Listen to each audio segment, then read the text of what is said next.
berlindung padanya. Akan bersorak-sorai, akan bersorak-sorai. Bersyukurlah kepada Tuhan, sebab Dia baik, bahwasanya untuk selamanya kasih setianya.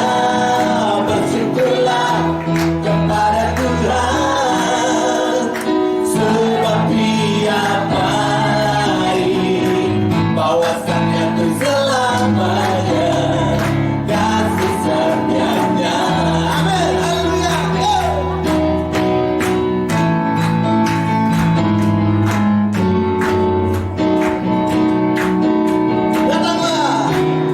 Datanglah kebaiknya, oh dengan hati bersyukur. Kita dalam pelanggaran Tuhan, dengan hati bersuka rasakan dan lihat, oh betapa baiknya Tuhan. Dan Dia berlindung kepadanya. Oh akan bersorak-sorai, akan bersorak-sorai, akan bersorak-sorai. Mari serukan, bersyukurlah kepada Tuhan, sebab Dia baik, bahwasanya untuk selamanya kasih setianya. Bersyukurlah kepada Tuhan, sebab Dia baik, bahwasanya untuk selamanya kasih setianya. Tuhan bersyukurlah. Yo! Bersyukurlah kepada Tuhan, sebab Dia baik, bahwasanya untuk selamanya kasih setianya. Bersyukurlah kepada Tuhan, sebab Dia baik, bahwasanya untuk selamanya. Dia berkatakan, yo! Amin, amin. Ya, ya. Serukan, bersyukurlah. Bersyukurlah kepada Tuhan. Oh, Dia baik Tuhan, bahwasanya kasih setianya Tuhan. Oh, bersyukurlah, sebab Dia baik, bahwasanya untuk selamanya, bahwasanya untuk selamanya, oh bahwasanya untuk selamanya kasih setianya. Haleluya Tuhan, haleluya. Terima kasih Tuhan. Haleluya. Kita tetap bersyukur kepada Tuhan. Amin. Kita boleh dulu kembali. Kalau kita berbicara, mari kita bersyukur kepada Tuhan. Apakah itu hanya sampai di kata-kata, atau benar-benar kita terapkan, kita bersyukur kepada Tuhan? Kalau kita lihat di 2026 ini, banyak ya kabar-kabarnya. Waduh, udah terang-terangan nih saudara. Perang udah di mana-mana. Malah sekarang lagi ada teori-teori konspirasi di mana-mana. Waduh, sampai kita bingung nih. Sampai ada juga gosip, dan gosip ya, isu-isu yang mengatakan 1 minggu. Waduh, mau ada pemadaman di mana-mana. Ya ini harus terjadi saudara. Ini harus terjadi. Dalam firman Tuhan mengatakan kabar-kabar itu akan terjadi. Tetapi kita sebagai anak-anak Tuhan, kita tetap bersandar kepada Tuhan. Kita mungkin bisa mendengar itu ada ketakutan. Waduh Tuhan gimana? Tapi kalau anak-anak Tuhan itu pasti kuat. Kita tidak mau dipengaruhi oleh gosip kiri kanan. Iblis mengintimidasi kita dengan isu-isu itu, supaya kita apa? Waduh Tuhan, kita khawatir. Kalau kita khawatir, akhirnya apa? Kita cari jalan lain, saudaraku. Kita bukannya cari Tuhan, malah cari yang lain. Cari sesuatu, ya udah, saya mau halalkan segala sesuatu. Pokoknya yang penting cuan. Tapi kalau kita berjalan bersama Tuhan, Tuhan sudah Anakku jangan lewat sini, bahaya. Lewat sini. Anakku ke kanan, jangan ke kiri, bahaya. Bersandarlah kepada Tuhan. Di 2026 ini masih terbentang berapa bulan saudara? Masih ada berapa? 10 bulan lagi. 10 bulan itu, waduh. Nggak tahu ya, cepat tuh. Sekarang ini waktu sangat cepat sekali. Ini udah apa? Udah Februari. Tatonya udah Maret. Musim pacai.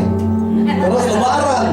Liburan sekolah. Nggak nyangka lagi udah. Waduh, ini waktu sangat cepat saudara. Kalau kita tidak berpegang kepada firman Tuhan, kita tidak berpegang kepada janji Tuhan, kita down. Haleluya. Sebab hanya Dia pribadi yang mengenal setiap hati kita. Dia menilik setiap hati kita. Dia tahu isi hati kita, saudaraku. Mari kita akan puji.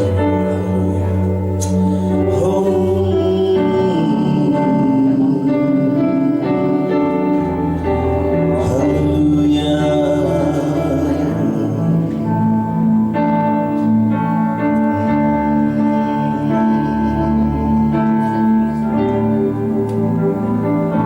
Seperti rusa yang harum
sembah Kau Allahku, Bapa dan sahabatku,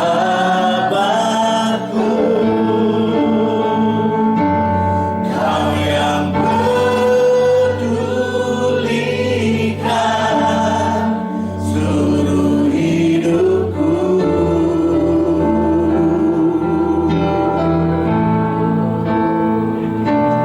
Walau lewati lembah,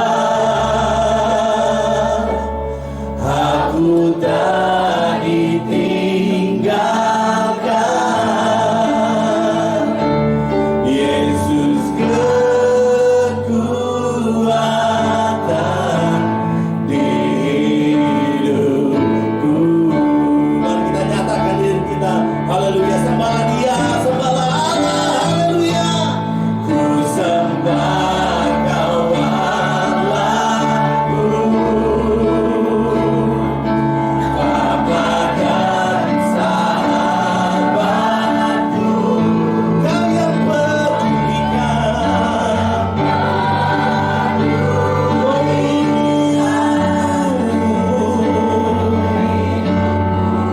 Walaupun lewat lembah kekelaman Tuhan, aku takkan ditinggalkan. Walau lewati lembah, aku tak ditinggalkan. Yesus kekuatan di hidupku. Yesus kekuatan. Yesus kekuatan di hidupku. Yesus kekuatan. Yesus kekuatan di hidupku.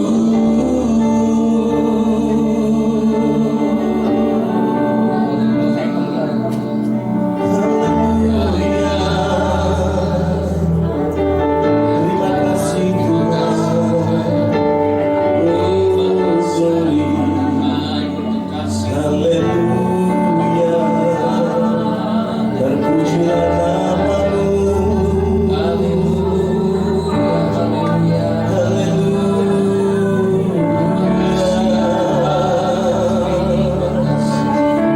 Haleluya Yesus. Campur tangan-Mu dalam hidup kami. Kau sungguh tidak pernah meninggalkan kami, anak-anak. Terima kasih Tuhan. Kami bersyukur bahwa Kau Allah yang selalu dekat dengan kami, Allah yang selalu ada bersama dengan kami. Terima kasih Tuhan. Sungguh besar setiamu dalam hidup kami.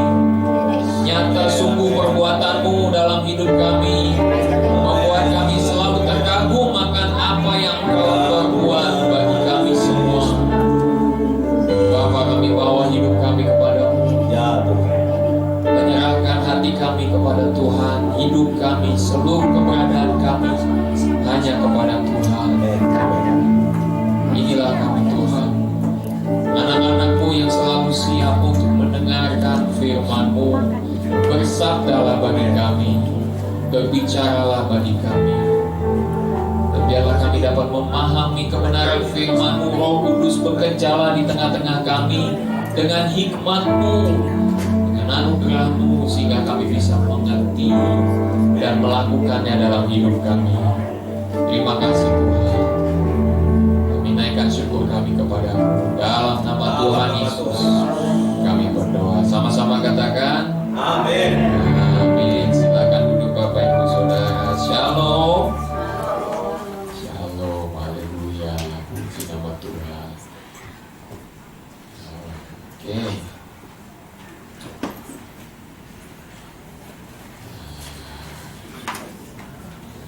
Dingin ya? Memang ini lagi dingin, ini di luar hujan, ya, di dalam AC-nya juga ternyata dingin. Padahal udah 20 saya naik tapi masih juga dingin. Oke lah, nggak apa-apa lah. Oke, nah mari kita akan belajar kebenaran firman Tuhan pada pagi hari ini. Berbicara tentang agape filio, tanda tanya. Apa ini? Nah, ini pastor punya maksud apa nih? Ngomong apa nih? Saya mau ajak kita melihat mengenai kasih, karena bulan ini kita berbicara tentang kasih. Jadi pembicaraan kita adalah di seputaran tentang kasih, yang saya ajak kita hari ini mau memperdalam tentang kasih itu sendiri.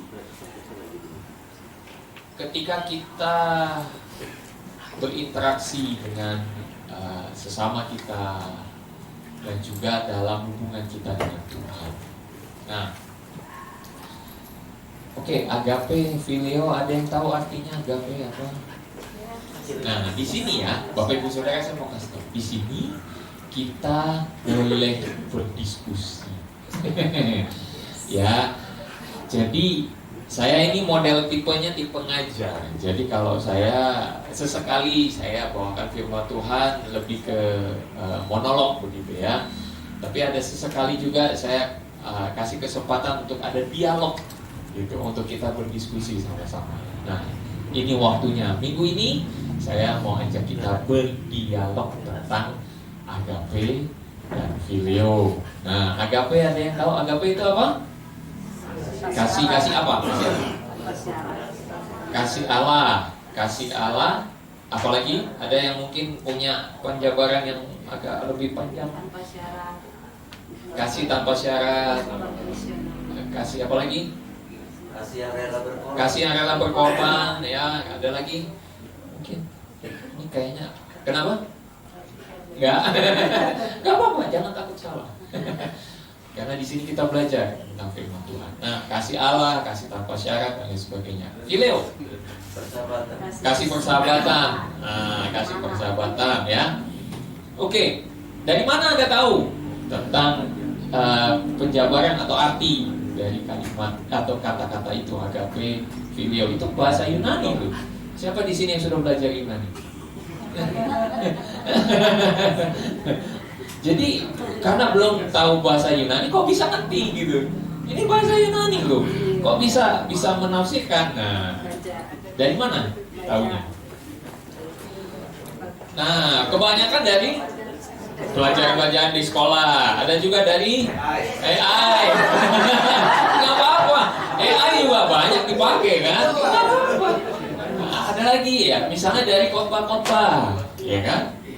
Nah, saya mau kasih tahu asal usul dari pengertian itu adalah dari bukunya C.S. Lewis yang berjudul The Four Loves.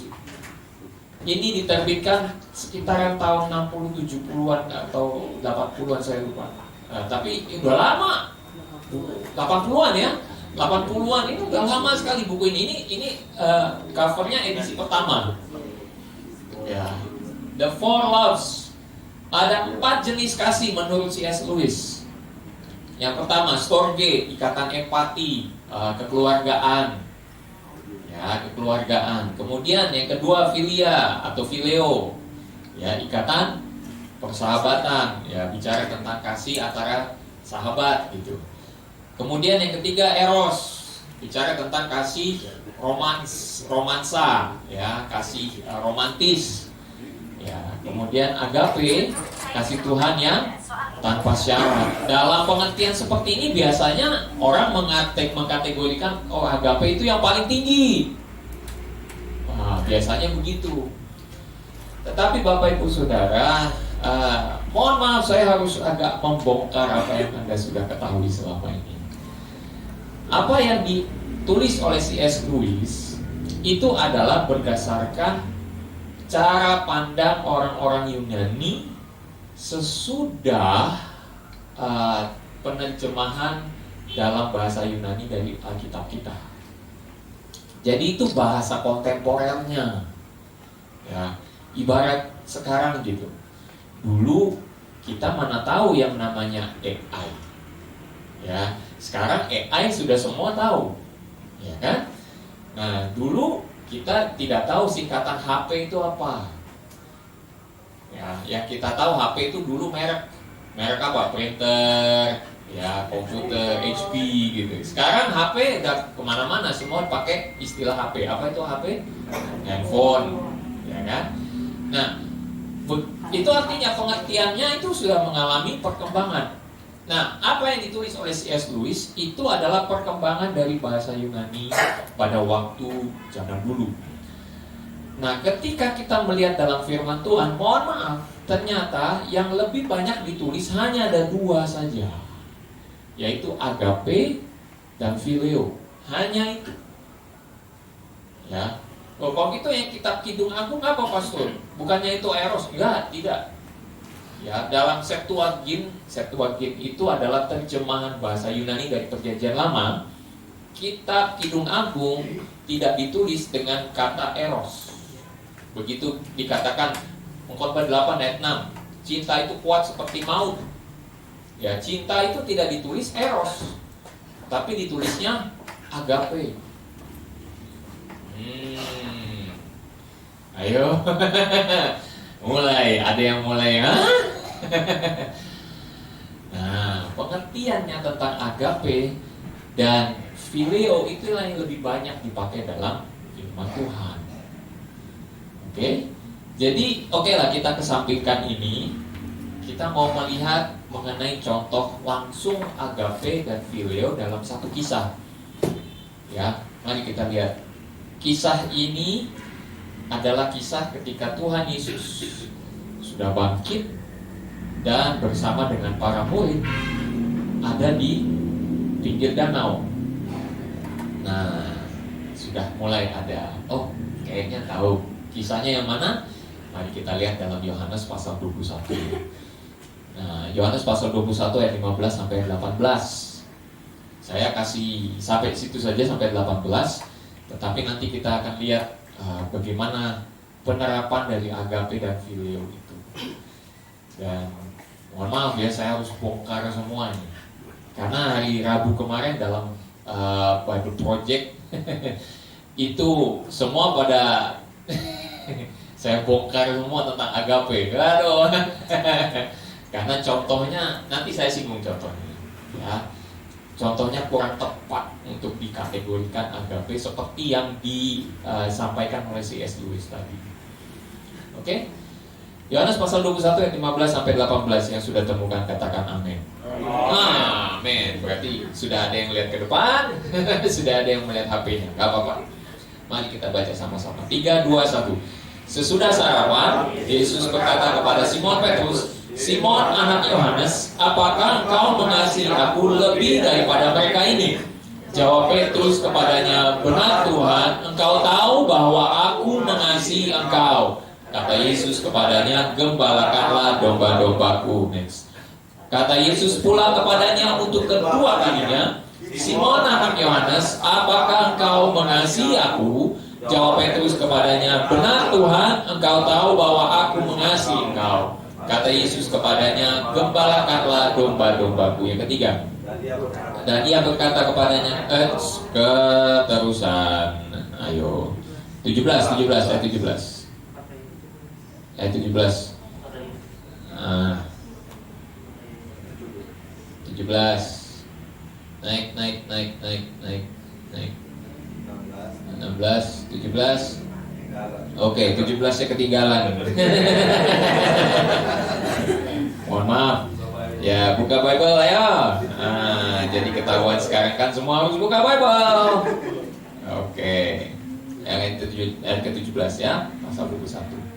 Kata Yesus kepada yang ketiga kalinya, Simon anak Yohanes, apakah engkau mengasihi aku? Untuk ketiga kalinya, maka sedia di Petrus. Kata Yesus berkata untuk ketiga kalinya, apakah engkau mengasihi aku? Dan ia berkata kepadanya, Tuhan,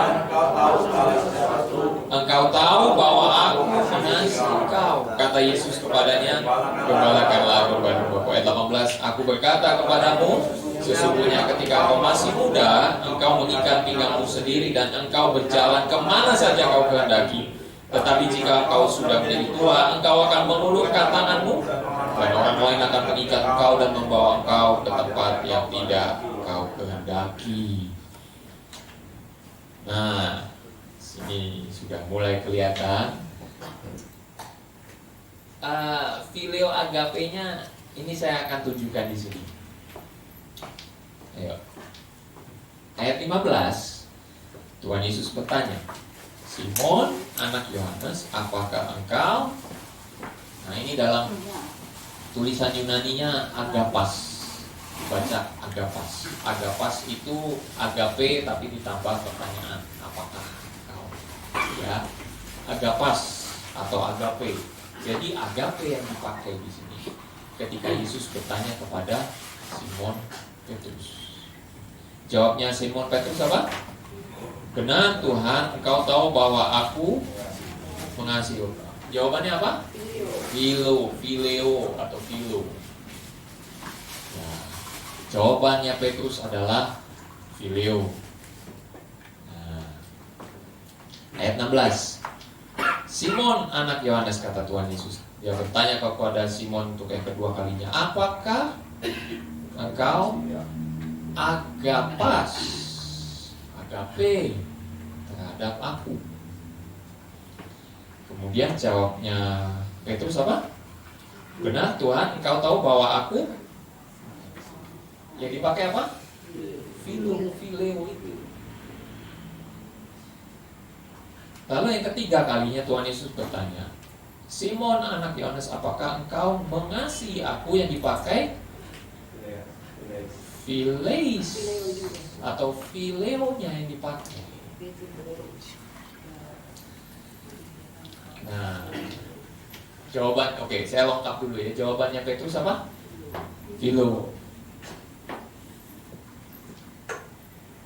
Dan lucunya adalah kenapa ini kok bisa beda? Pertama kali Tuhan bertanya agape. Jawaban Petrus, phileo. Yang kedua kali Tuhan Yesus bertanya agape. Jawabannya Petrus, phileo. Yang ketiga Tuhan Yesus bertanya, apakah engkau phileo terhadap aku? Atau phileis? Jawabannya Petrus, phileo. Kenapa kok ditanyanya dengan apa ya? Agape, phileo. Jawaban Petrus, phileo. Kenapa? Nah, monggo, ada yang punya pendapat nggak?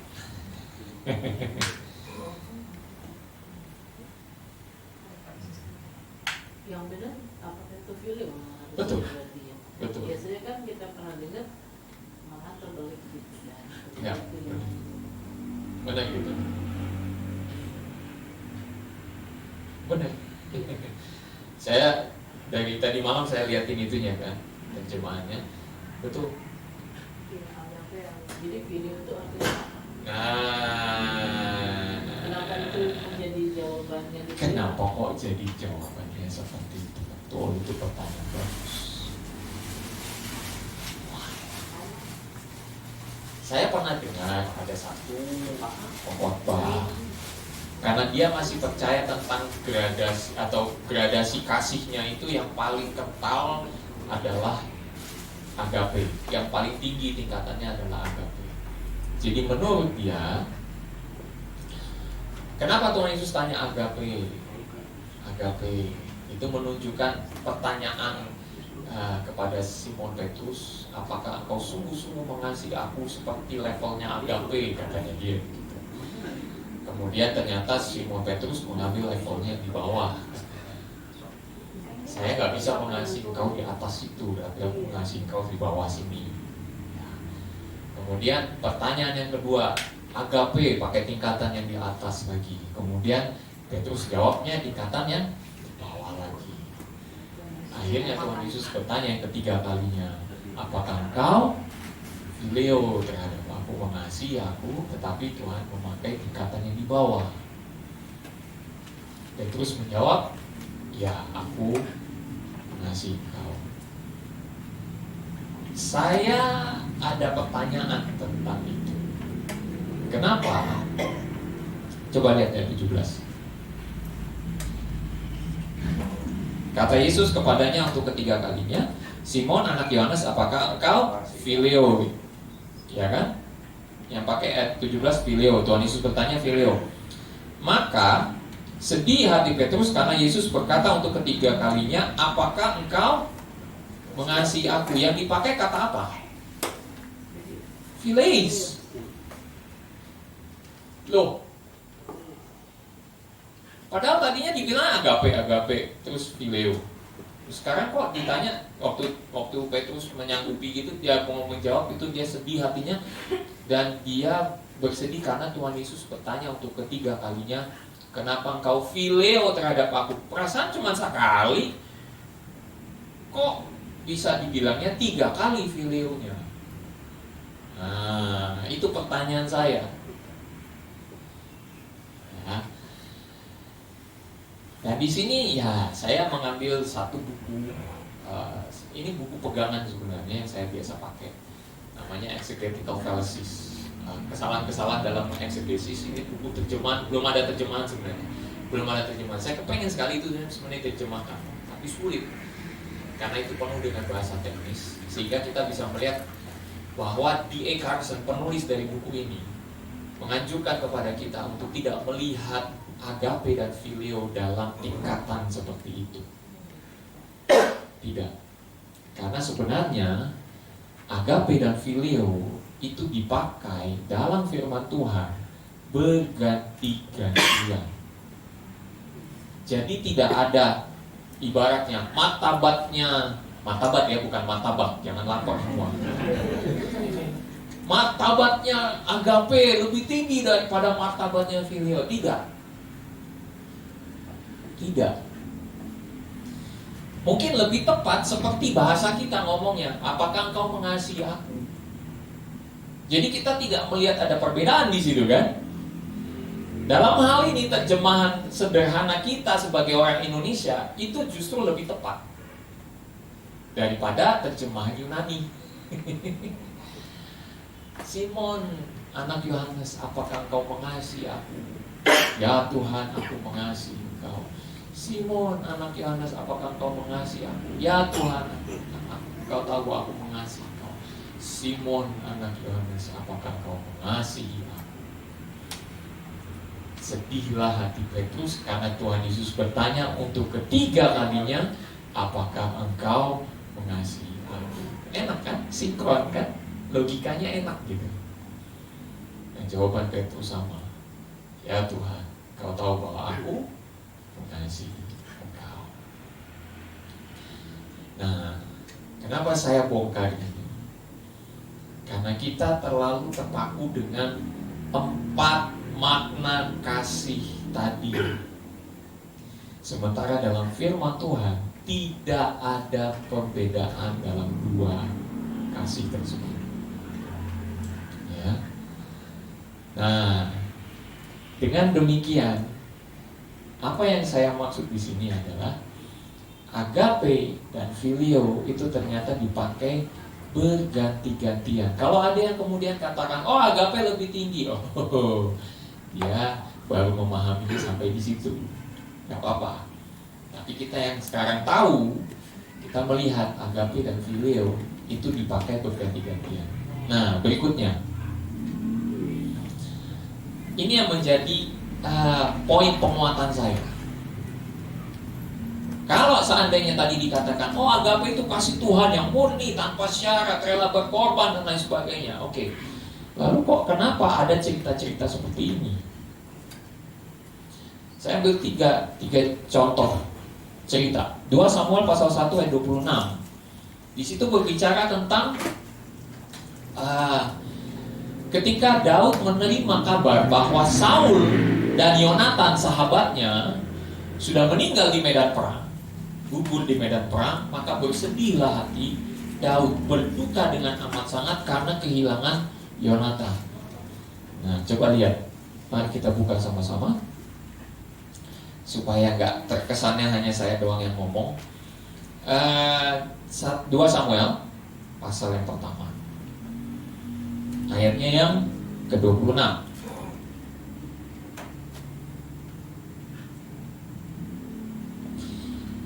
Dikatakan begini. Baca sama-sama. 3, 2, 1. Merasa susah aku karena engkau, saudaraku Yonatan. Engkau sangat ramah kepadaku. Bagiku cintamu lebih ajaib daripada cinta perempuan. Nah, yang dipakai adalah agape dalam terjemahan Septuagint. Ya. Oh ya, by the way, Septuagint itu dalam ininya disebut LXX sebenarnya. LXX itu adalah angka Romawi dari 70. Kenapa 70? Septuagint itu adalah bahasa Latin dari 70. Septua, gitu ya. Septuaginta. Itu 70. 70 kenapa 70? Karena kurang lebih ada 70 orang yang mahir menafsirkan, menerjemahkan Perjanjian Lama ke dalam bahasa Yunani. Gitu. Perjanjian Lama itu kan bahasa Ibrani, yang diterjemahkan dalam bahasa Yunani. Nah, dalam Septuagint kisah ini ditulis, merasa susah aku karena engkau, saudaraku Yonatan, kau sangat ramah kepadaku. Bagiku cintamu. Cinta siapa? Yonatan terhadap Daud. Ditulisnya agape. Jadi kan nggak mungkin dibilang ini sebagai kasih Tuhan. Tapi kenapa dicantumkan sebagai agape? Karena dalam pasal-pasal sebelumnya, Daud dan Yonatan mengikat perjanjian. Jadi agape itu di dalam pengertian Perjanjian Lama adalah kasih dalam satu perjanjian. Ikatan kasih dalam satu perjanjian. Nah, oleh sebab itu yang paling bisa kita lihat ikatan kasih dalam perjanjian ada dalam ikatan pernikahan. Makanya kitab Kidung Agung ditulis agape. Nah, karena kasihnya itu diikat dalam perjanjian. Allah mengasihi kita itu juga ada perjanjian yang Dia berikan kepada kita. Perjanjiannya nggak tanggung-tanggung kan? Kalau Anda lihat di dalam kitab Kejadian, ketika pertama kali Allah memberikan perjanjian adalah kepada Abraham.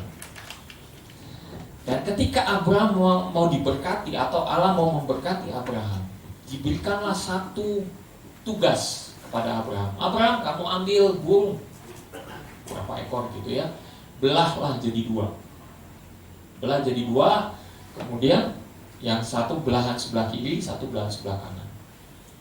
Ketika Allah membuat perjanjian dengan manusia, dikatakan di situ bahwa Allah berjalan di tengah-tengah potongan korban tersebut. Dan ketika Allah berjalan di tengah-tengah potongan tersebut, itu seperti seumpama mengatakan begini, kalau ada di antara kita yang melanggar perjanjian ini, maka hidupnya akan berakhir seperti korban ini. Allah sendiri mengikat perjanjian dengan kita. Kalau Allah sendiri melanggar, maka Dia akan menjadi seperti korban tersebut. Segitu seriusnya perjanjian kasih antara Allah dengan kita. Segitu seriusnya, sehingga Dia bersedia untuk menjadi seperti korban itu kalau dia melanggar. Tapi nyata-nyatanya tidak pernah Tuhan melanggar perjanjiannya. Amin. Tuhan tidak pernah melanggar perjanjiannya, tapi manusia yang sering melanggar perjanjian dengan Tuhan. Oleh karena itu, ketimbang manusianya yang harus terbelah seperti itu, maka diambillah punishment itu oleh Allah sendiri, dan Allah menanggungnya dengan mengorbankan dirinya. Itu agape. Wow. Kasih yang kalau kita bilang rela berkorban, ini bukan rela berkorban lagi. udah lebih dari itu. Tetapi manusia bisa nggak mempraktekkan itu? Bisa. Makanya ada ikatan perjanjian. Ya, makanya agape itu dipakai dalam ikatan suami istri. Ikatan suami istri itu kasihnya itu adalah kasih agape. Agape, kasih yang murni tulus kepada sesama, satu sama lain. Kan nggak hitung-hitungan kan? Ada nggak di sini yang hitung-hitungan? Oh, hari ini aku cuci piringnya, besok kamu ya. Hari ini aku jaga anak, besok kamu ya. Ada nggak yang hitung-hitungan begitu? Nggak ada. Apalagi nih misalnya kalau anaknya baru lahir gitu ya, masih baby atau mungkin anaknya belum bisa ngambil makanan sendiri, atau misalnya lagi tidur harus bangun gitu, aduh cepetan kamu gantian. Gantian, kamu yang gantian sekarang gitu. Kan nggak hitung-hitungan gitu kan? Itulah sebabnya dipakai kata agape di dalam hubungan suami istri. Kasih yang seperti itu. Manusia secara tidak sadar sebenarnya sudah menunjukkan kasih agape itu.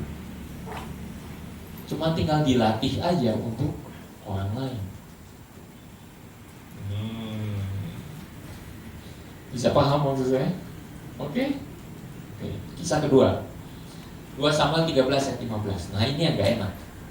Itulah sebabnya saya katakan, apakah agape itu memang untuk Tuhan saja, eksklusif kasihnya Tuhan saja?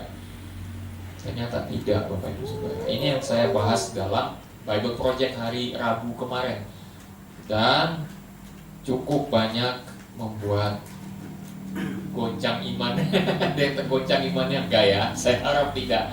Nah, ada satu kisah di sini antara Amnon dan Tamar, di mana Amnon adalah anak dari Daud, ya, Raja Daud, dan Tamar itu adalah sepupunya Amnon. Jadi masih ada ikatan darah gitu, sama-sama keturunan Daud. Tapi coba lihat di sini ayat 15.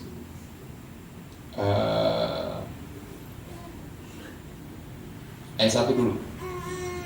Sesudah itu terjadilah yang berikut. Absalom bin Daud punya seorang adik perempuan yang cantik, namanya Tamar.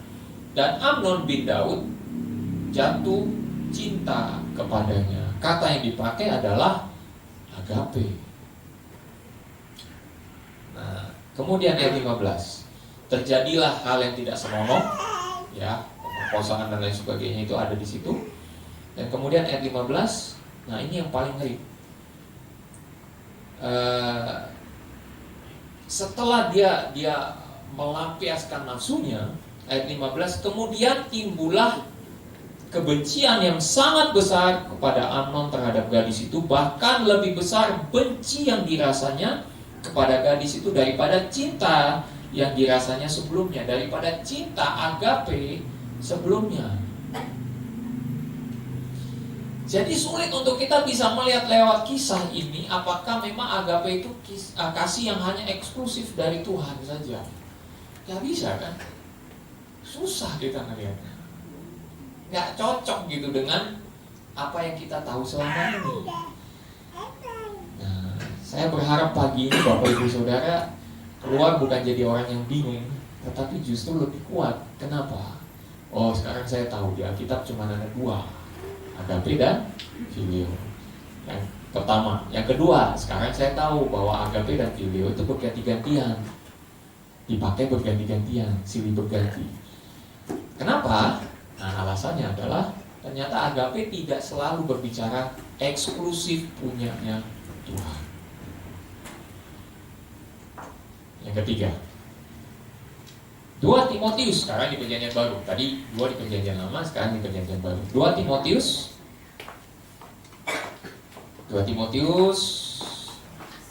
pasalnya yang ke-4.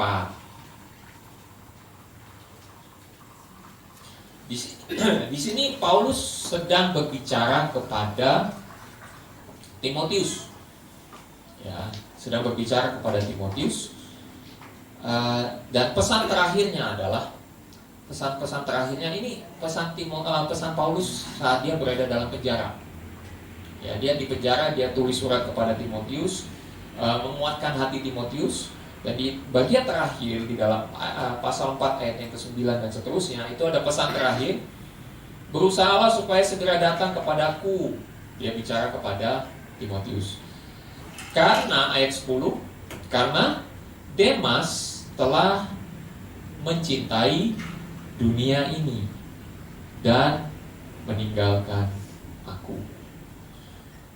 Tebak, kata mencintai dipakai kata apa? Agape. Kok bisa? Katanya kasih dari Tuhan, tapi kok meninggalkan pelayanan, meninggalkan Paulus, meninggalkan semua yang sudah dia lakukan dan pergi mencintai dunia. Aduh, ini gimana ini? Jadi jelas ya, agape tidak selalu bicara tentang kasih eksklusif dari Tuhan. Enggak. Ya. Sebaliknya, bagaimana dengan filio? Apakah memang betul filio itu kasih persaudaraan? Nah, saya ambil dari kitab Yohanes. Kitab Yohanes, balik lagi ke kitab Yohanes. Kali ini Yohanes pasal 3 ayat 35.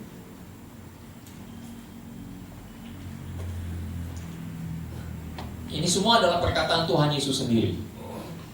Ya.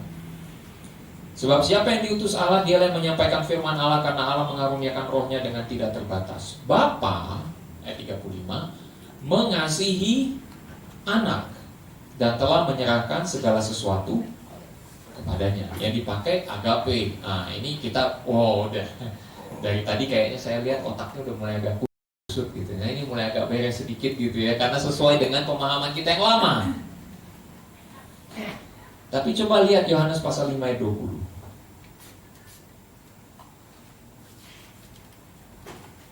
Yohanes pasal 5 ayat 20. Baca sama-sama. 3, 2, 1. Sebab Bapa mengasihi anak, dan ia menunjukkan kepadanya segala sesuatu yang dikerjakannya sendiri. Bahkan ia akan menunjukkan kepadanya pekerjaan-pekerjaan yang lebih besar lagi daripada pekerjaan-pekerjaan itu, sehingga kamu menjadi murid. Sebab Bapa mengasihi anak. Kata-kata yang sama dengan pasal 3 tadi kan? Tapi apa yang ditulis di situ? Sebab Bapa filio anak, bukan agape anak. Nah, loh. Inilah yang saya sebut agape dan filio bisa silih berganti. Gak perlu sampai rumit-rumit bilang, oh ini kasih kasih agape, oh ini kasih filio karena tingkatannya lebih rendah. Gak perlu lagi kita ngomong gitu, karena semuanya punya derajat yang sama. Nah, tapi yang membedakannya adalah agape itu punya tingkat intensitas kesungguhannya itu parah habis-habisan. Bukan berarti derajat yang lebih tinggi, kan? Bukan berarti karena agape lebih banyak jadi derajat yang lebih tinggi, tidak. Tapi karena intensitas kasihnya itu seperti tadi Kidung Agung pasal 8 ayat yang ke-6. Cinta kuat seperti maut, ikatannya itu kuat sekali. Agape itu kuat sekali. Nah, apa yang terjadi kalau tadi Demas dikatakan Demas mengasihi dunia? Artinya Demas sudah cintanya luar biasa kepada dunia. Kira-kira ada comeback-nya nggak kalau anak-anak zaman sekarang bilangnya gitu ya? Kira-kira ada comeback-nya nggak? Ada bisa kembali nggak kepada Tuhan? Nah, dengan ini ya yang pasal 21, pasal 21 ayat 7, pasal 20 ayat 2 itu sama. Nah, perkataan Tuhan Yesus, tetapi yang satu bilang agape, yang satu bilangnya filio, sama juga. Ya, murid yang dikasihi Tuhan. Murid yang dikasihi Tuhan dalam pasal 21 pakai kata agape. Pasal 20 pakai kata filio. Jadi silih berganti nih. Nah, next. Ini yang membuat saya kemudian harus menyimpulkan seperti ini. Agape itu silih berganti dengan phileo, disesuaikan dengan konteksnya. Makanya kita baca Alkitab tuh harus selalu baca dari konteksnya juga. Dan juga kualitas hubungannya itu yang kita perlu perdalam. Makanya tadi kita lihat ada Daud, kasihnya kepada Yonatan sampai seperti itu. Karena apa? Ya seperti tadi yang saya katakan, intensitas kasihnya itu mati-matian, habis-habisan. Makanya kalau agape itu di luar Tuhan, berbahaya sekali. Kenapa? Tidak bisa pulih. Soal itu kalau kita sudah mengasihi yang lain lebih, seperti kayak mati-matian kita mengasihi, bukan kepada Tuhan, tapi kepada yang lain. Hati-hati, gak bisa pulih. Gak bisa pulih. Kenapa? Dari kisah yang tadi, perjanjian antara Daud dengan Yonatan itu harus digenapi dulu, baru Daud bisa tenang. Perjanjiannya apa? Yonatan bilang, mari kita berjanji di antara kita, kalau ada yang sampai harus meninggal duluan, yang satu akan tetap menjaga keturunannya. Akan tetap menjaga keturunannya. Begitu Daud mendengar Yonatan meninggal, pasal berikutnya Daud teringat dengan perjanjian itu dan dia mencari siapa di antara keturunan Saul atau di antara keturunan Yonatan yang masih hidup. Dan ditemukanlah ada satu orang namanya Mephiboset. Mephiboset ini gak pergi di peperangan. Kenapa? Karena dia lumpuh. Kemana-mana dia harus digotong. Daripada bikin susah di medan perang, mana mungkin orang lumpuh berperang? Ada yang pernah lihat jenderal kakinya cuma satu? Gak ada ya? Ada yang pernah lihat jenderal gitu, pemimpin panglima perang tangannya buntung? Ada? Gak ada. Harus utuh dalam peperangan. Nah, diingatlah perjanjian itu dan ditemukanlah seorang bernama Mephiboset ini lumpuh, dalam keadaan lumpuh. Dan dikatakan di situ, aku mencurahkan kasihku kepadamu seperti kepada Yonatan. Supaya apa? Perjanjian itu digenapi. Kalau perjanjian tidak digenapi, Daud tidak akan pulih dari dukanya. Saya yakin itu. Karena Daud itu bersedihnya amat sangat. Tapi ketika perjanjian itu dipulihkan, dia menepati janjinya kepada Yonatan almarhum, dia menepati janjinya, barulah Daud bisa pulih. Nah, gimana dengan Amnon? Dari agape berubah menjadi kebencian. Saya habis dari Bible Project hari Rabu itu saya teliti lagi. Dan ternyata saya temukan bahwa agape kalau sudah mati-matian terhadap seseorang, dan itu menjadi salah arah, nafsu belaka, mohon maaf, tidak bisa pulih, bahkan menjadi kebencian yang amat sangat. Cinta bisa berubah menjadi benci. Kalau dalam hubungan yang diperbolehkan adalah dalam perjanjian suami istri, hanya boleh suami dan istri sehidup semati, bukan yang satu hidup yang satu mati. Ya, sehidup semati. Artinya mati-matian kita mengasihi pasangan kita. Hanya itu aja yang boleh. Karena sudah diikat dalam perjanjian di hadapan Tuhan. Makanya pemberkatan nikah itu kudus, sakral di hadapan Tuhan. Kenapa? Karena yang mengikat keduanya adalah Tuhan. Tidak ada yang bisa memisahkan. Hanya bisa dipisahkan oleh, paham ya? Sehingga kita bisa melihat agape itu, wow, dalam sekali kalau kita mau gali itu semua. Ya. Tapi kalau itu di luar pernikahan, apa jadinya? Kebencian, itulah yang terjadi. Itulah sebabnya Tuhan menaruh dalam 10 hukum Taurat, jangan berzina. Karena terjadi akan seperti ini. Dari cinta menjadi benci. Kalau udah benci, hancur semua. Apa yang terjadi sesudahnya itu dalam Bible Project kemarin itu sampai ngelus-ngelus dada semua. Keluarga Daud hancur berantakan. Hancur berantakan. Kemudian Demas. Saya cari-cari nama Demas muncul lagi nggak di Alkitab? Cuma muncul 1 kali, tapi di kitab Kolose.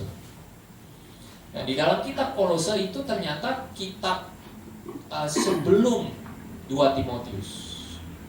Jadi penjaranya Paulus itu sampai beberapa kali, tetapi bisalah dianggap 1-2 kali gitu ya. Yang pertama itu di Kolose, ya surat Kolose, dan yang kedua itu dari surat 1-2 Timotius. Awalnya di dalam kitab Kolose ditulis Demas ikut dalam pelayanan, terlibat dalam pelayanan, rajin dalam melayani. Tapi ternyata agapenya beralih kepada dunia. Hati-hati Bapak Ibu Saudara.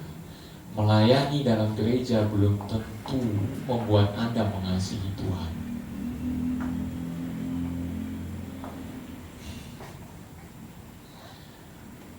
Bukan melayani Tuhan yang membuat kita mengasihi Tuhan. Bukan melayani dalam gereja yang membuat kita mengasihi Tuhan. Tapi harusnya kita mengasihi Tuhan terlebih dahulu, dan kita membuktikan kasih itu lewat pelayanan. Jangan dibalik. Nanti ya. Kalau dibalik apa yang terjadi? Kayak Demas. Begitu ada duit, ya tiba-tiba harga emas melonjak tinggi gitu kan. Langsung dia tertarik kepada emas. Pokoknya berburu emas. Kemarin itu saya lihat yang di satu toko begitu di mall, ngantrinya yang beli emas banyak banget, panjang antrinya. Ampun, saya ngeliat, astaga. Semua berburu emas. Pas harganya lagi agak turun, masih di angka 3.000, 3 juta ya. Nah, tapi ini pada beli semua gitu. Rame, kenapa? Karena wah, emas naik tiba-tiba gitu. Yang dulu beli harganya 500, wah untung besar itu. Sekarang sudah harganya bisa jutaan. Nah, begitu. Ada hal yang lebih menarik daripada pelayanan. Pelayanan pun babai.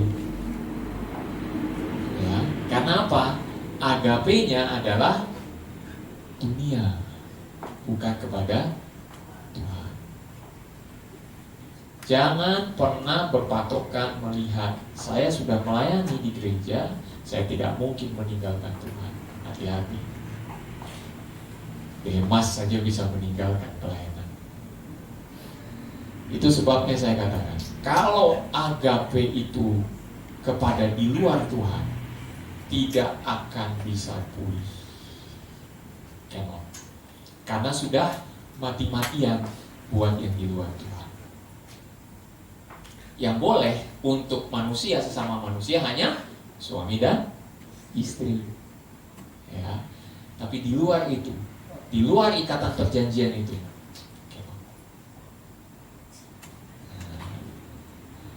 wis dalam ya, berat ya. Oke. Saya agak ringankan sedikit. Filio dari Tuhan itu lebih reflektif sifatnya. Nah, ini yang kita bahas dalam Yohanes pasal 21 tadi. Singkat saja. Yohanes pasal 21. Next. Kenapa Tuhan Yesus bertanya sampai 3 kali? Jadi nggak usah pikirin agape filionya ya. Nggak usah pikirin itu lagi. Sekarang pikirkan kenapa Tuhan Yesus sampai bertanya 3 kali. Jadi di sini yang kita lihat adalah motifnya apa? Motifnya apa? Kalau bahasa aslinya itu ternyata berkata, jangan dipusingin. Ini agape filio itu silih berganti, nggak usah pikirin itu. Oke. Sekarang bagaimana kita bisa menafsirkan ini? Kenapa Tuhan Yesus bertanya sampai 3 kali? Motifnya apa? Dalam kisah ini, konteks inilah yang menentukan. Motif itu baru bisa kelihatan dari konteksnya. Tough love, nomor 1. 3 pertanyaan Yesus adalah refleksi dari 3 kali penyangkalan Petrus. Makanya hatinya Petrus sedih. Paham ya maksudnya ya? Bisa paham maksud saya? Refleksi dari penyangkalan Petrus sebanyak 3 kali. Sebelum ayam berkokok, engkau sudah menyangkal aku 3 kali. Segitunya ternyata Tuhan itu bukan nginget-nginget kesalahan kita. Tough love dari Tuhan adalah semua kesalahan yang tersembunyi harus dibongkar. Tidak ada dosa yang disembunyikan oleh Tuhan. Setiap kesalahan kita harus kita akui di hadapan Tuhan. Amin. Allah kita Allah yang gak bisa dibohongin, Bapak Ibu Saudara. Mau bohongin Tuhan gak bisa. Akan aja mau coba bohongin kan, gak bisa. Apa jadinya? Mati. Ya, akan di dalam kitab Yosua udah dibilang jangan dirampas, jangan diambil itu emas semua, emas emas, perhiasan dan lain sebagainya. Kenapa emas selalu menarik perhatian orang ya? Ternyata dibawa sama dia, ditaruh di bawah tendanya, dikubur di situ. Ternyata Tuhan tahu, yang Tuhan tunjukkan, ini orang ini yang bikin masalah sampai akhirnya bangsa Israel kalah. Akhirnya mati dia. Mau bohongin Tuhan. Anania Safira sudah pernah melakukan itu. Apa jadinya? Mati. Gak bisa kita bohongin Tuhan. Makanya Tuhan pergi kepada Petrus untuk menunjukkan kasihnya yang keras kepada Petrus. Kasihnya Tuhan tuh keras tuh. Saking kerasnya sampai kadang-kadang kita suka bilang, aduh Tuhan keras amat, saya gak suka diginiin. But over and over again, Tuhan akan selalu menunjukkan kasihnya yang keras kepada kita. Buat apa? Yang kedua, supaya terjadi komitmen yang baru.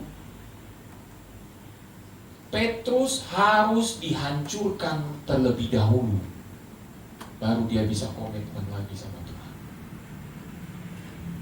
Petrus kan yang ngomong, yang lain boleh pergi Tuhan, yang banyak boleh meninggalkan engkau, tapi sekali-kali aku tidak akan meninggalkan engkau. Ya kan? Sekali-kali aku tidak akan meninggalkan engkau. Itu habis diomongin apa? Oh Tuhan, Kaulah Mesias, Anak Allah yang hidup. Wah, dipuji dia. Kenapa? Nah, iman inilah yang seperti ini. Oh, dipuji oleh Tuhan. Habis itu tiba-tiba Petrus ngomongnya seperti ini. Tidak, saya tidak akan meninggalkan engkau. Oh, yang lain boleh pergi, yang lain boleh cabut, tapi saya tidak akan meninggalkan engkau. Wah. Ternyata Tuhan Yesus bilang apa? Petrus, ingat ya, sebelum ayam berkokok, engkau sudah menyangkal aku 3 kali. Mungkin dalam hati kecil, oh masa sih? Enggak. Tapi ternyata terbukti betul ketika Tuhan Yesus ditangkap.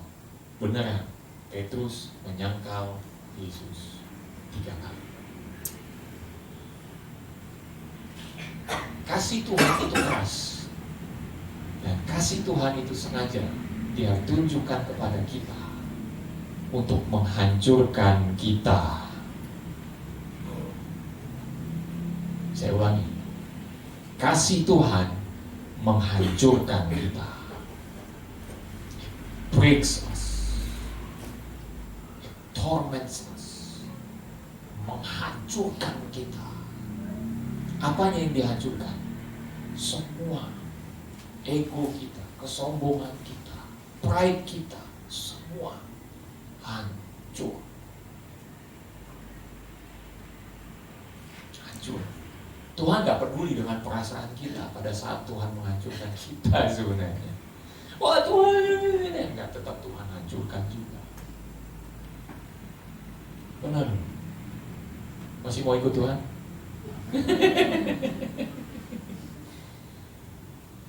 Begitu Anda katakan, oh Tuhan, Engkau sungguh besar kasih-Mu kepadaku.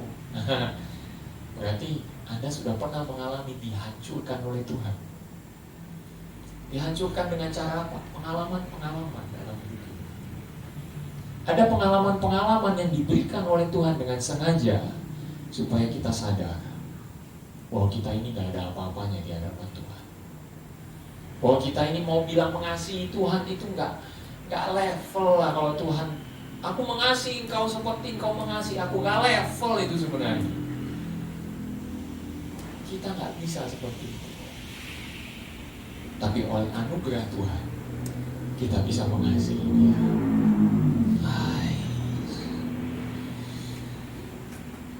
God's love crushes us, menghancurkan kita sampai puing-puing jadinya kita.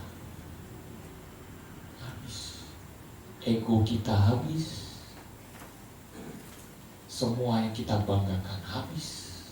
Semua yang jadi pegangan kita emas habis. Habis semua.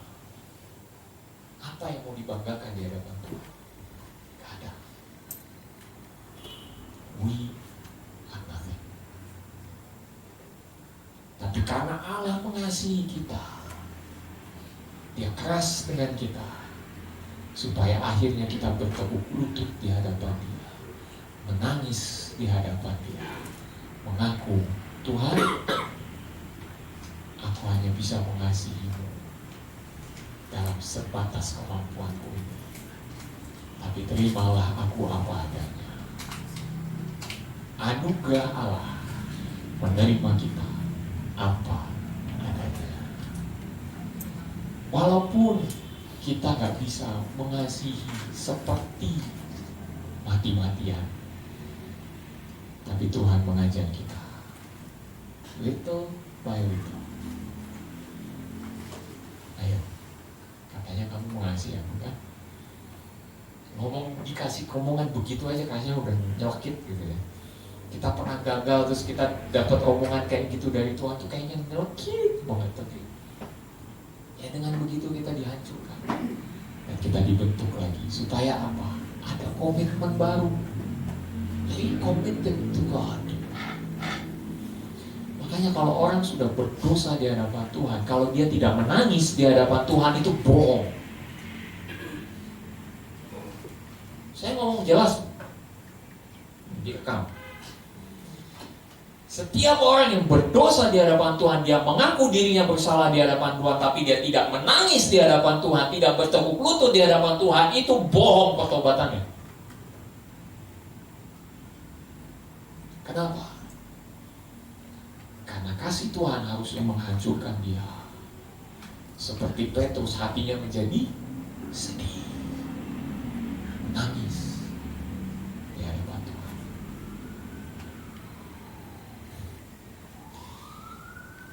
Makanya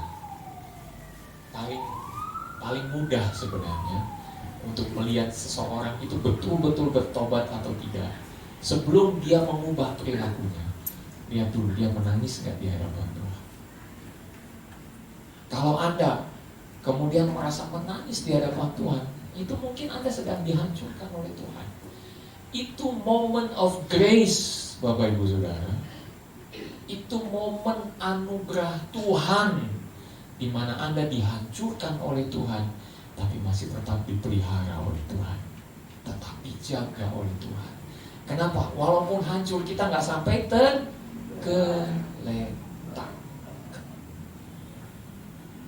karena tangan Tuhan selalu menopang kita. hancur, iya. Tapi anugerah Tuhan masih menopang kita supaya kita bisa recommit balik lagi ke Tuhan. Dan yang terakhir, tidak hanya komitmen, tapi Tuhan juga mengarahkan kepada pemulihan. Restorative love. Restorative love. Ayat yang ke-18 disebutkan bahwa nanti akan terjadi seperti ini loh Petrus. Hidupmu akan jadi seperti ini. Kamu sudah usia nanti, tapi tanganmu akan diikat dan dibawa kepada orang-orang, kepada daerah-daerah yang tidak kamu mau. Wah, itulah yang terjadi.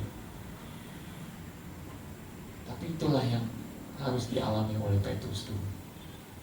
God destroys us. Kasih Allah menghancurkan kita. Hari ini rada berat, kan? Makanya saya kasih modelnya diskusi supaya Anda tahu this is God's love. Seperti ini, dalam pengertian yang sederhana. Gak usah susah-susah bilang, oh ini agape ini. Gak usah. Sederhana saja. Motifnya apa? Begitu kita lihat motifnya, itulah sebabnya Tuhan Yesus sengaja datang kepada Petrus. Right? Mungkin ada yang mau nanya nggak? Satu, oke, silakan. Yes. Kasih kita 2 ayat lagi. 2 ayat tentang love. Itu apa arti love itu di dalam bahasa Yunani atau Ibrani kalau tahu. Tentang Yohanes 3. Yohanes 3:16. Itu bisa kasih Allah. Dan yang kedua, kasihlah Tuhan Allahmu dengan segenap. Oke. Kalau yang Yohanes 3:16, saya tadi pagi baru ngecek. Agape, itu benar. Nah, bagian yang tadi kasihlah Tuhan Allahmu itu di ayat berapa? Itu hukum yang terutama kan ya? Iya. Kalau nggak salah Matius pasal 24 ya kalau nggak salah. 22. Matius 22. Saya kalau udah begini mesti lihat cepat. Ya, Matius pasal 22. Ini biasanya buat saya pakai yang namanya interlinear. Interlinear itu adalah cara saya untuk melihat apakah ini dalam bahasa aslinya betul atau tidak. 22:37. Matthew 22:37. Oke. Quick text analysis.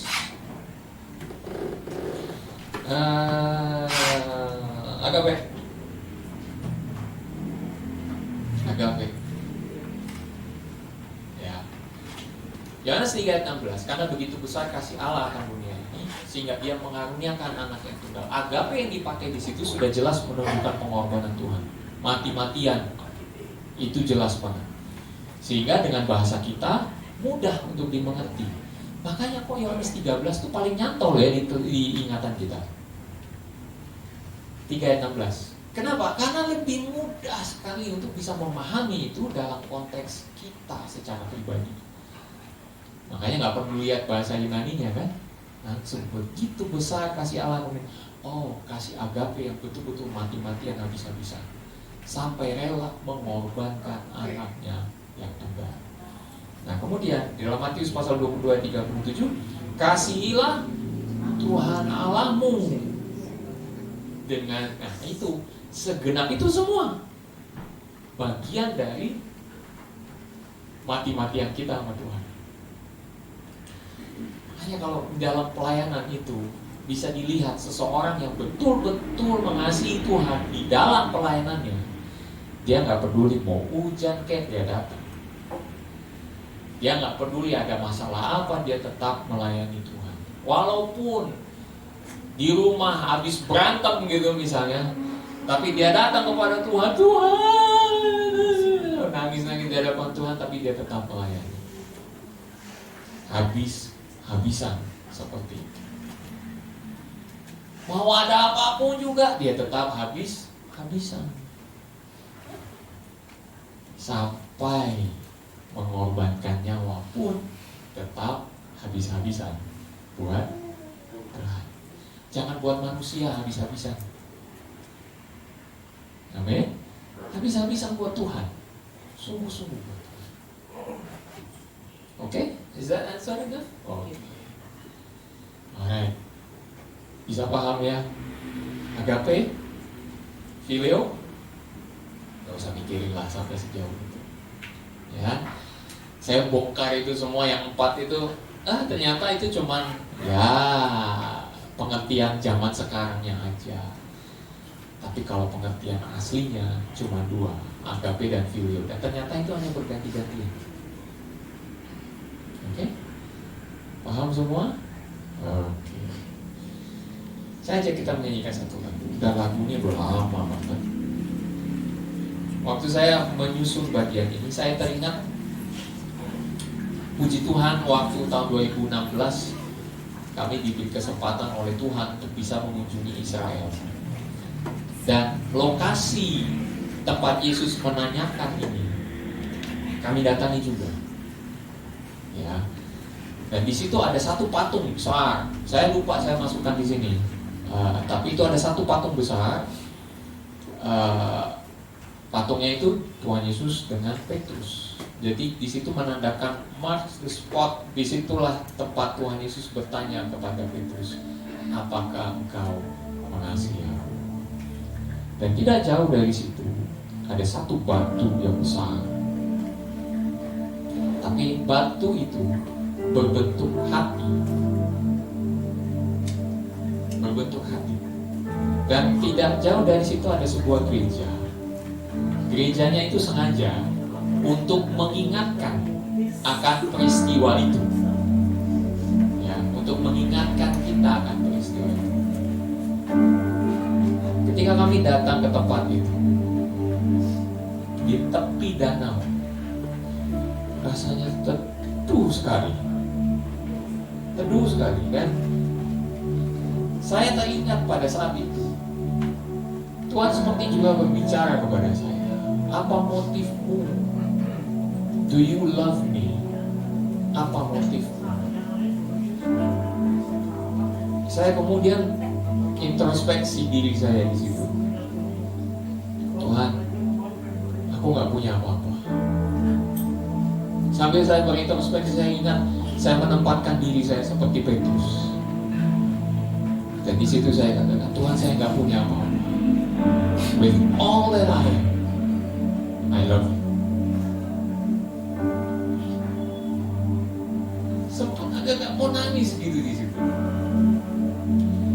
But God is the moment di mana pertemuan Petrus dengan Tuhan Yesus itu juga berbicara tentang pertemuan saya dengan Tuhan.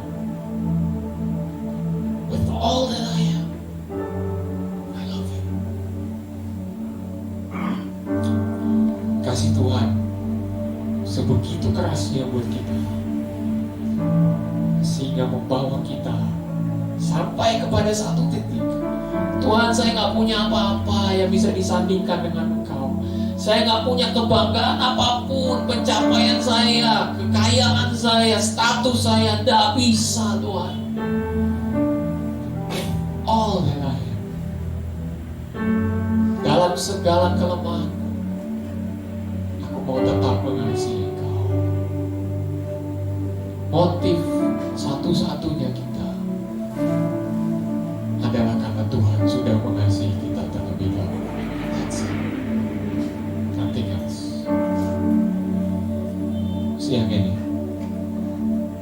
saya ajak kita untuk menyanyikan pujian ini. Pujian sudah cukup lama.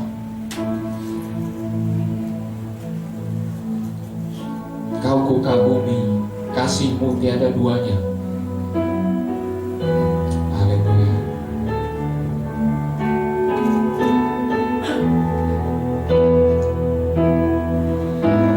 Belum pernah ada kasih di dunia, kasih di dunia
saudara, siang hari ini Allah kita sedang datang dengan kasih yang keras kepada kita.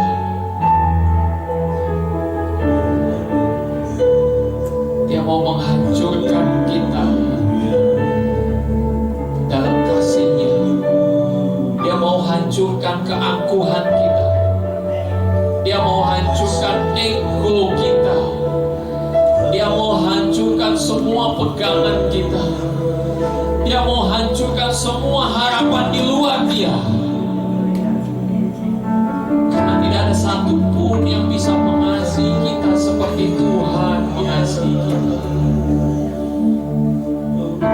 Siang hari ini kalau ada di antara kita yang punya dosa yang tersembunyi di hadapan Tuhan, Dia mau hancurkan engkau supaya engkau datang kepadanya dan berkata, "Oh Tuhan, ampuni aku." Dia mau hancurkan engkau supaya engkau bisa komit lagi dengan Dia. Dosa itu menghalangi engkau untuk berkomitmen dengan Tuhan. Tapi siang ini Dia datang dengan kasih-Nya yang begitu keras. Berulang kali Dia akan bertanya kepada engkau, apakah engkau mengasihi aku? Apakah engkau mengasihi aku? Apakah engkau mengasihi aku? Apakah engkau mengasihi aku? Dia akan berulang-ulang akan menanyakan hal itu kepadamu. Sampai engkau berkata, "Oh Tuhan,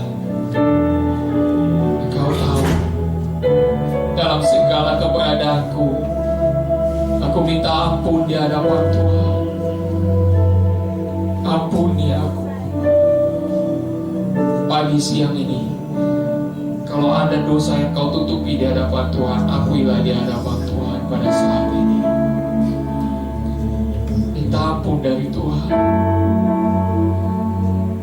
Minta ampun dari Tuhan. Tuhan, ampuni aku. Ampuni aku. Ampuni aku. Aku tidak mati-matian mengasihi Engkau karena ada dosa yang menghalangi aku.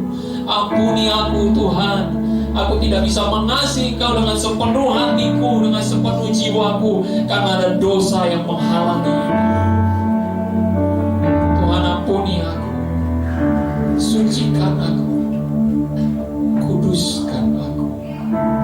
Ampuni aku. Dengan darah-Mu yang kudus, ampunilah kami. Ampuni kami. Siang ini Tuhan juga mau merestorasi engkau. Dia mau merestorasi engkau. Mungkin ada di antara Anda yang saat ini sudah merasakan kasih Tuhan yang begitu keras itu menghancurkan Anda. Tapi Dia tidak pernah membiarkan engkau tergeletak. Dia siap untuk mengangkat engkau kembali. Dan saat ini Dia mau merestorasi engkau. Dia mau memulihkan panggilanmu. Dia mau memulihkan hidupmu. Dia mau memulihkan keberadaanmu. Terimalah restorasi kasih Tuhan siang ini. Dia berikan kepada engkau dengan cuma-cuma. Dia tidak pernah menagih apapun, hanya penyerahan dirimu kepada Dia. Setiap kali kau datang kepadanya, katakan, "Oh Tuhan, dengan segenap keberadaanku, aku berserah kepadamu. Aku mengasihi Engkau. I love you. I love you. I love you. I love you, Lord. I love you, Lord. I love you. I love you. Aku mengasihi Engkau, Tuhan.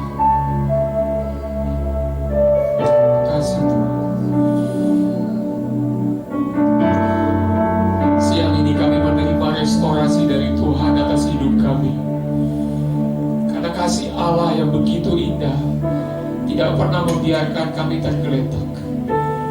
kasih Allah yang begitu indah memulihkan Petrus.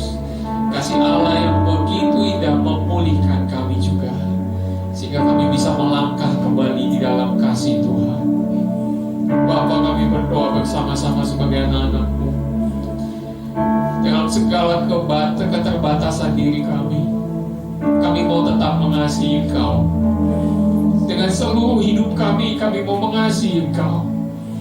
Dengan segenap akal budi kami, dengan segenap jiwa kami, dengan segenap kekuatan kami mau mengasihi Engkau ya Tuhan. With all that we have, kami mengasihi Engkau. Makasih Tuhan. Kasih-Mu yang begitu indah sanggup memulihkan kami. Terima kasih Tuhan. Diterima pemulihan daripada-Mu. Kami terima anugerah daripada-Mu. Dalam nama Tuhan Yesus. Amin. Silakan duduk Bapak Ibu Saudara.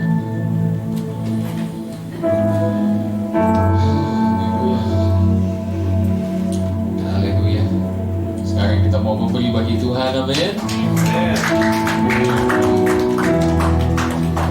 Kalau Tuhan sudah mengasihi kita dengan begitu indah, merestorasi kita, saatnya kita mau memberi bagi Tuhan dengan penuh sukacita.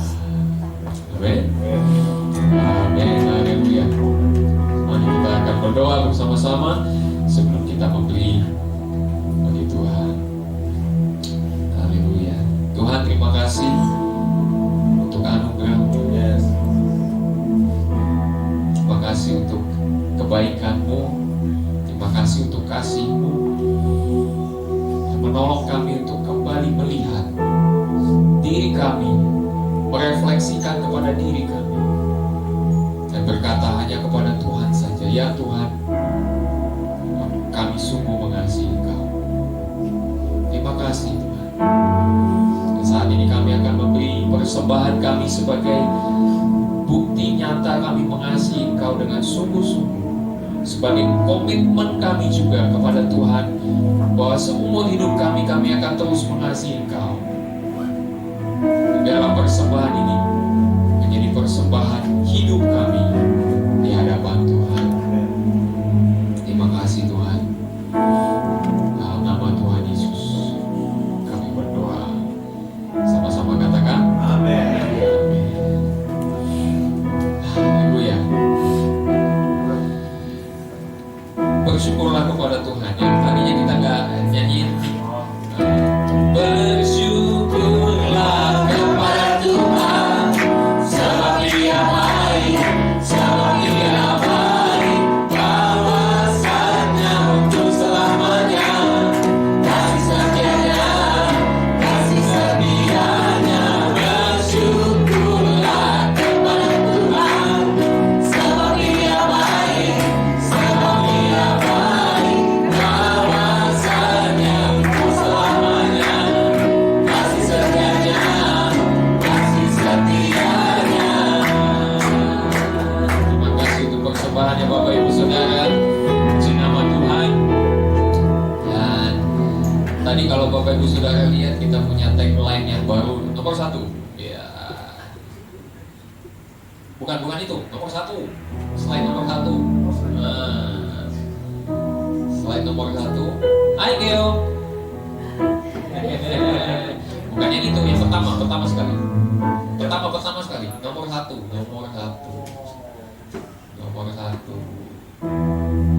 Itu dia. Diberdayakan oleh Roh Kudus, dibekali untuk melayani. Minggu lalu saya sudah sampaikan, ini yang menjadi tagline kita di dalam RGC. Diberdayakan oleh Roh Kudus, dibekali untuk melayani. Makanya kita bicara tentang karakter-karakter itu semua sebagai bentuk pemberdayaan dari Roh Kudus dalam anugerahnya, dan kita juga dibekali dengan karakter yang baru untuk melayani Tuhan. Kita berdoa terus Bapak Ibu Saudara supaya ke depan LGC akan menjangkau banyak orang. Jangan, jangan diturunin ya.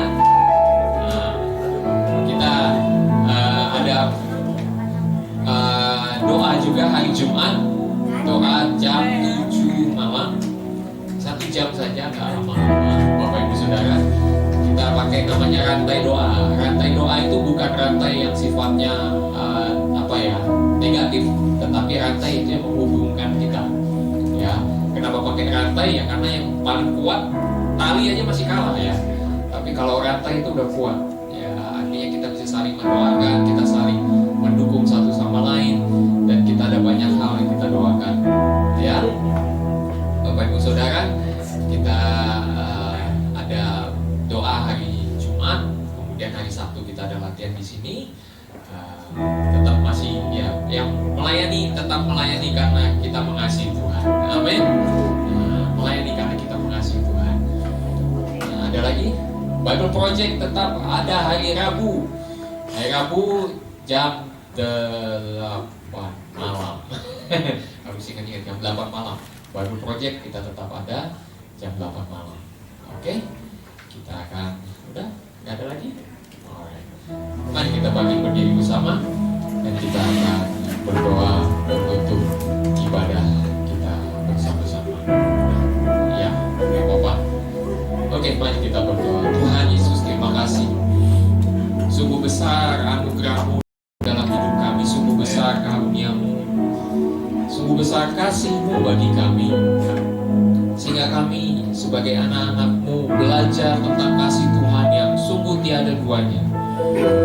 Dan dengan kebenaran kami, kiranya kami terus mengasihi Tuhan dalam segala kemampuan kami, segala akal pikiran kami, segala perbuatan kami. Itu semua mencerminkan kami mengasihi Tuhan. Karena itu Tuhan, tolonglah kami untuk menjadi pelaku-pelaku firman-Mu Tuhan dalam segala kehidupan kami. Ketika kami ada di tempat kerja kami, kiranya kami dapat mempraktekkan bahwa kami mengasihi Tuhan lewat kehidupan kami. Dari perkataan kami menunjukkan bahwa kami mengasihi Tuhan.